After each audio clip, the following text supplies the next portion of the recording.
वसमत शहरालगत उघडी नदीच्या पुलाजवळ स्थानिक गुन्हे शाखेच्या पथकाने झन्नामन्ना नावाच्या जुगार अड्ड्यावर टाकलेल्या छाप्यात 4 मोबाईलसह रोख रक्कम असा 50,000चा मुद्देमाल जप्त केला आहे।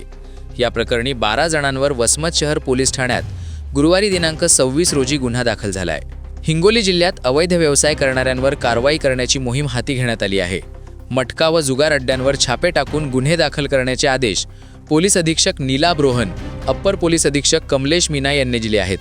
त्यानुसार स्थानिक पोलीस ठाण्याच्या पथकासह गुन्हे शाखेचे पथकही कामाला लागले आहे।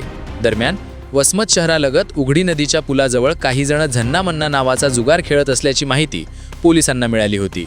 त्यावरून स्थानिक गुन्हे शाखेचे निरीक्षक मोहन भोसले यांच्या मार्गदर्शनाखाली सहाय्यक पोलीस निरीक्षक शिवसांब घेवारे, जमादार भुजंग कोकरे, ज्ञानेश्वर गोरे, आकाश टापरे, साईनाथ कंठे, नरेंद्र साळवे यांच्यासह पोलिसांच्या पथकाने मंगळवारी दिनांक 25 रोजी मध्यरात्री छापा टाकला।